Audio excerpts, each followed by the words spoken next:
We need to talk about some mistakes I've made while having Nigerian Dwarf goats that no one told me about whenever I made this fun decision to finally get into goats.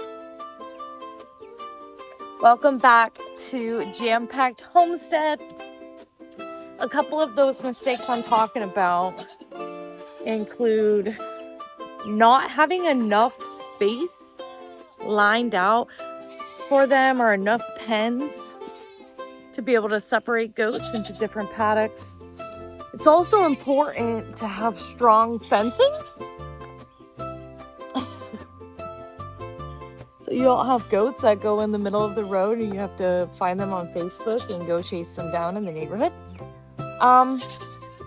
Another good thing to talk about is making sure you rotational graze so they don't eat everything down in the winter. The final thing I do want to talk about too is keeping them in a dry lot so that you can rotational graze them. So whether you want to get into goats just to have a small dairy, to raise up meat goats, to just have pets, most people that I know are doing it for dairy, small dairy operations. Having Nigerian Dwarf goats specifically, I am doing this to just have enough milk on my homestead to make cheese, have coffee creamer, and different recipes that I need milk for. So with that being said, for a goat to be in milk, you do have to breed goats. Nigerian Dwarf goats, I've had them stay in milk as long as 10 months. So once you do breed them, they can produce for quite some time. But being said, whenever you do get your first dairy goats, you want to have your breeding operation outlined, or else you're going to have goats giving birth in the middle of the barn with all your other animals, which is not ideal. So it's really important to have a kidding stall. I have a couple different kidding stalls. This one is the most commonly used one I have. And it's just a small space. It's probably 10 foot by 10. Maybe like 10 by 15. And it's just big enough where I can either separate it down the line or down the middle and put 2 goats in. Or I can just have 1 goat give birth and have a ton of space in here. It's also a good option too, if you're doing kid sharing, whenever you are producing and milking out your goats, you can lock the babies in here overnight or during the day, and then that allows the mom's udder to fill up so that you can milk them out fully by morning.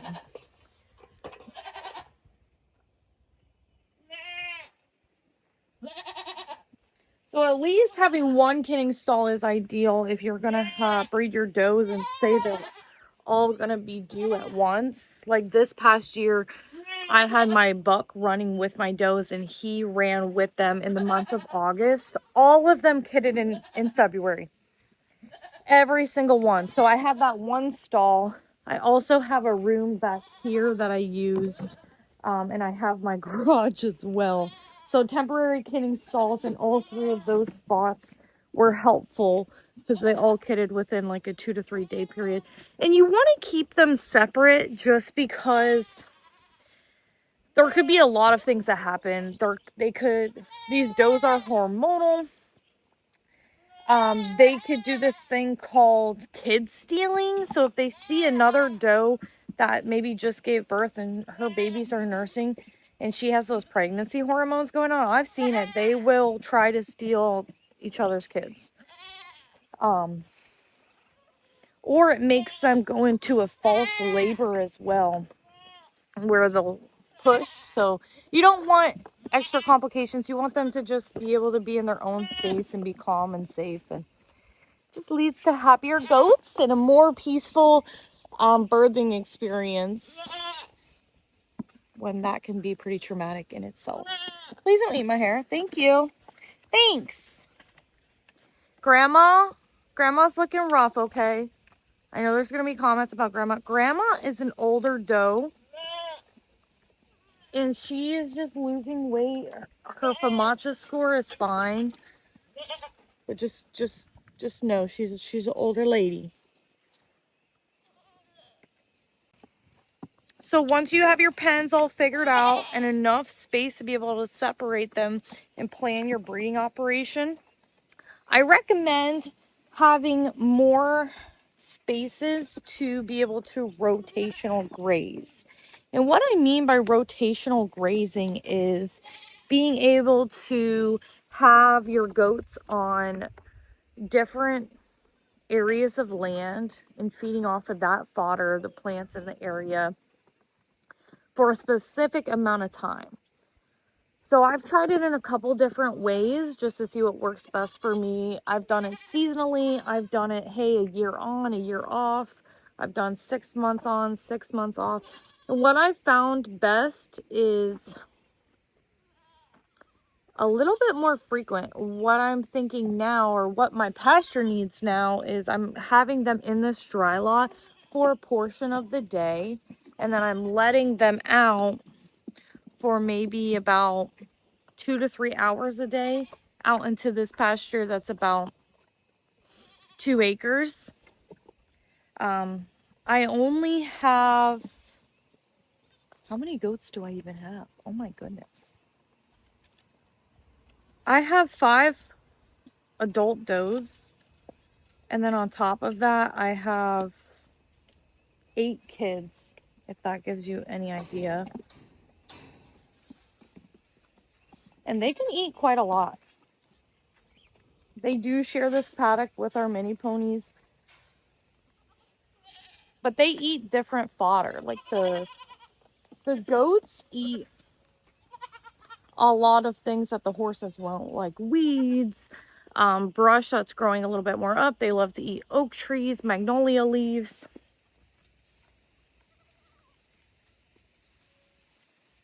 They are good with sharing the paddocks with the horses.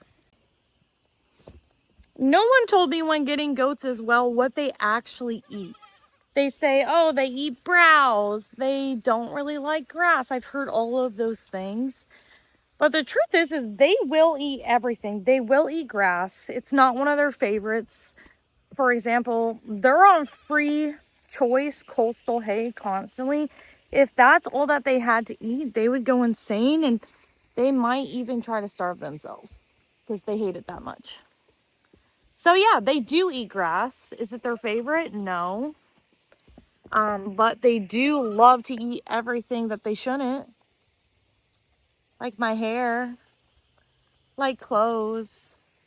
No, seriously, they do eat everything. Like, for instance, right now they're eating dog fennel, which isn't great. This is that weed that, if you see my other videos, drives me nuts. They're eating the younger stalks, so it's not as bad. But there's a ton of things for them to eat out here. It's a lot of blackberry brambles and muscadine grapes. That is the fodder that is their favorite, that they like the most. And this is why I'm rotationally grazing them, because these leaves are all fresh and they're just now getting started to coming back. So they are able to let the plants come back and have enough fodder for them to enjoy all summer. They are all messing around back here. And this is what I mean by strong fences. They have no respect for fences. Yep, they all just went right through this. And I've tried to patch it a million times.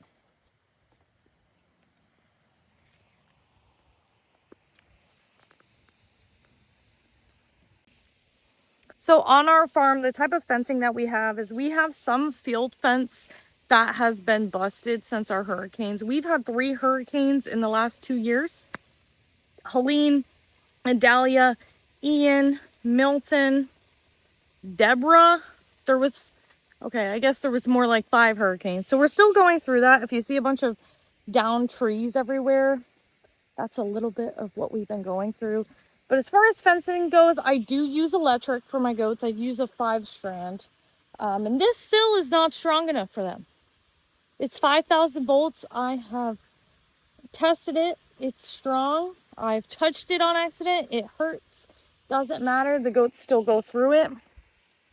So my rotational grazing might look a little bit different from yours. Mine is more like a recall. I just kind of recall the goats after 2 hours and bring them back in the pen and call it a day. So a little bit of both. The rotational grazing has been a huge benefit and something I've been implementing in my new goat management this year. And I've been happy with it. Overall, I do have a perimeter fence that they really can't get out to the road anymore. So definitely want to keep them safe from different predators. My area, it's stray dogs, cars. That's mostly what I'm dealing with.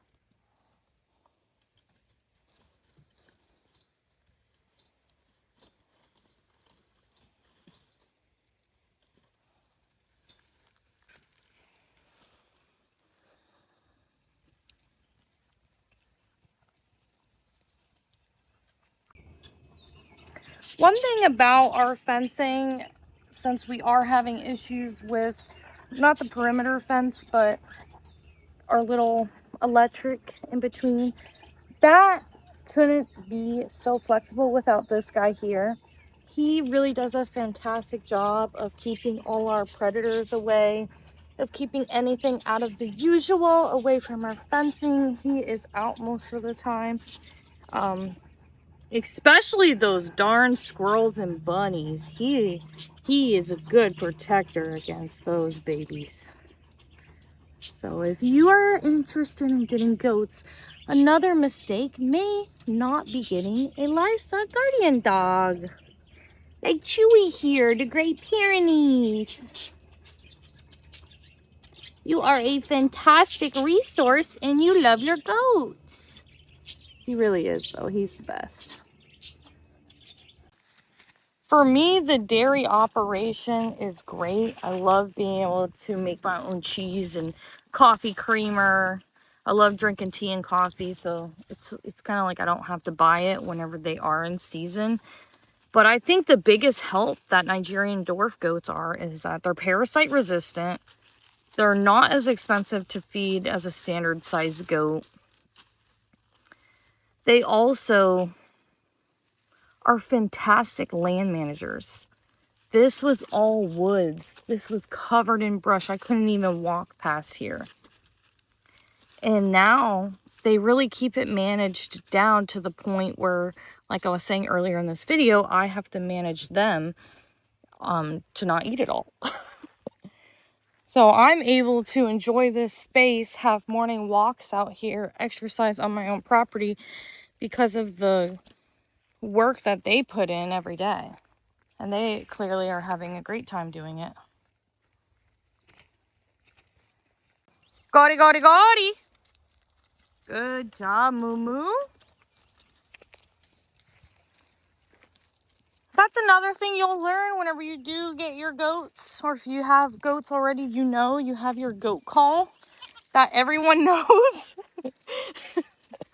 Mine is just saying goaty over and over again. Oh God, goaty, goaty, goaty, goaty. Goaty, goaty. Ida got the memo. Goaty, goaty.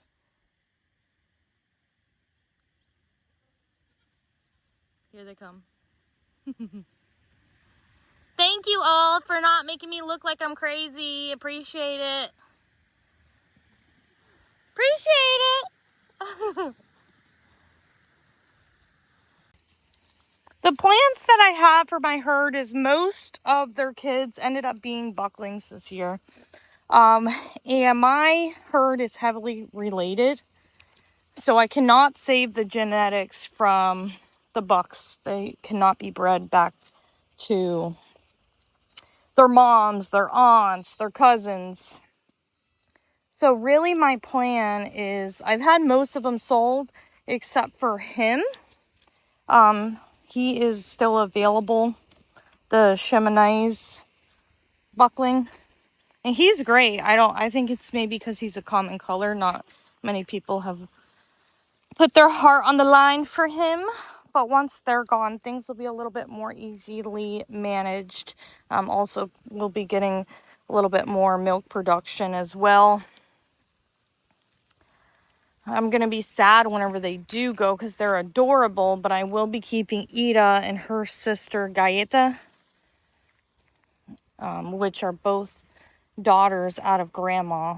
And since she is older, she will be retired and not bred again. As you can see, having quads has really taken a toll on her body, and we're just going to give her happiness at the end of her life. She's probably about 8 years old. So that was her last kidding. She gave us quads, ended on a strong note. But she's been a fantastic goat. I've never once had to worm her. She has moon spots. She throws beautiful colors. Her daughter is Sarabi here, and she is polled. She's giraffe polled. Oh, that wasn't very nice. But she's got a great temperament, great conformation. None of my does are registered. I'm not trying to show, this is just strictly personal dairy is what my breeding goals are. Which I'll go in depth on my breeding goals on another video. But really, I'm not trying to make money off of my goats. My goal is for self-sufficiency. Oh my god. Self-sufficiency? I can't talk. Anyways, you know what I'm trying to say. I want to be sustainable in my practices and have land management, and that's the purpose of these animals. Besides also the byproduct of having great pasture ornaments and friendly little goats that get to hang out with me on a daily basis. I hope the talk about some of the most common mistakes when getting goats has helped you in your goat management practices. I'm looking forward to sharing more videos of these guys. They truly bring me happiness on a day-to-day basis. They are so cute. They are so spunky. They have the most heart out of a lot of different animals that I've had. And then they give you milk if you manage it the right way. Can't get better than that. Thanks again for clicking on Jam Packed Homestead. Peace. I love you. I love you.